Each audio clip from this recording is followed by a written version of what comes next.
رسول اللہ صلی اللہ علیہ وآلہ وسلم نے فرمایا، بیوہ اور یتیم کے لیے دوڑ دھوپ کرنے والا اللہ کے راستے میں جہاد کرنے والے کی طرح ہے، یا رات کو قیام کرنے والے اور دن کو روزہ رکھنے والے کی مانند ہے۔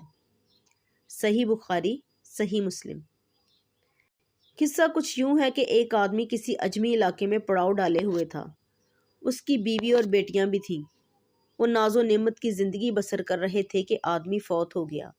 بعد ازاں اس کی بیوی اور بیٹیاں فقر و فاقہ میں مبتلا ہو گئیں۔ جگہ سائی کے خوف سے وہ عورت اپنی بیٹیوں کو لے کر دوسرے شہر چلی گئی۔ اتفاق سے سخت سردی کا موسم تھا۔ جب اس شہر میں داخل ہوئی تو بیٹیوں کو ایک ویران مسجد میں چھوڑا اور خود ان کے کھانے پینے کے انتظام و انصرام کرنے کے لیے جستجو کرنے لگی۔ وہ 2 جماعتوں کے پاس سے گزری۔ ایک جماعت مسلمان آدمی کی تھی جو شہر کا بڑا عالم بھی تھا، اور دوسری ایک مجوسی کی تھی جو شہر کا ضامن تھا۔ وہ مسلمان سے شروع ہوئی اور اپنا احوال سنانے لگی کہ میں ایک مسلمان عورت ہوں اور میرے ساتھ یتیم بچیاں ہیں جنہیں میں ایک بے آباد مسجد میں چھوڑ کر آئی ہوں۔ مجھے آج کی رات ان کے لیے کھانا چاہیے۔ تو اس عالم نے کہا کہ مجھے دلیل دو کہ تم واقعتاً ایک شریف مسلمان عورت ہو۔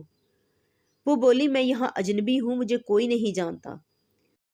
شیخ نے اس سے اعراض کر لیا تو وہ شکستہ خاطر وہاں سے نکلی اور اس مجوسی کے پاس آئی اور اپنا احوال سنایا کہ وہ ایک معزز عورت ہے، اس کے ساتھ بیٹیاں بھی ہیں، اور عالم کے ساتھ ہونے والی گفتگو بھی بیان کی۔ وہ اٹھا اور چند عورتوں کو بھیجا جو اس سے اور اس کی بیٹیوں کو گھر لے آئیں۔ اس نے انہیں بہترین کھانا کھلایا اور فاخرانہ لباس زیب تن کروایا۔ وہ رات اس کے ہاں بڑی آسودگی سے رہی۔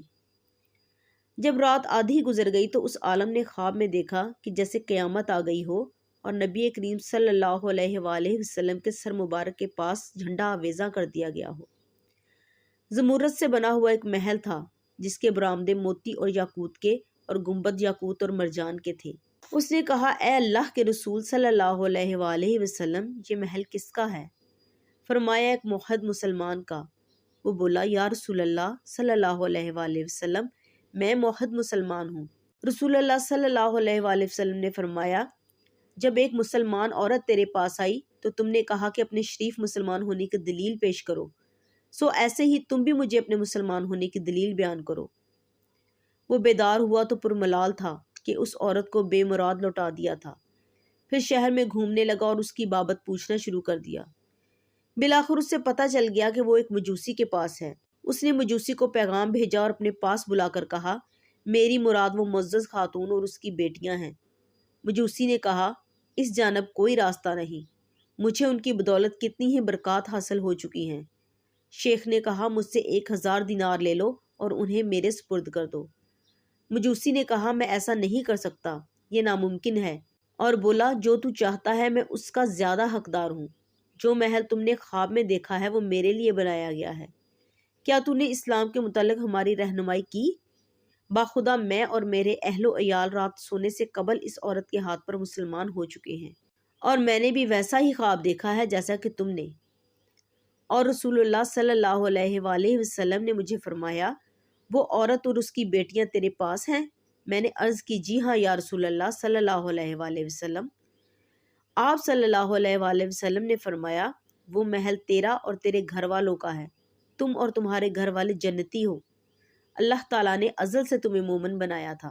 وہ مسلمان واپس پلٹا اور اتنے حزن و ملال میں تھا کہ اللہ تعالیٰ ہی جانتے ہیں۔ صحیح بخاری میں حدیث پاک ہے، میں اور یتیم کی کفالت کرنے والا جنت میں اس طرح ہوں گے۔ آپ صلی اللہ علیہ وآلہ وسلم نے شہادت والی اور درمیانی انگلی کے ساتھ اشارہ کیا اور ان میں کشادگی رکھی۔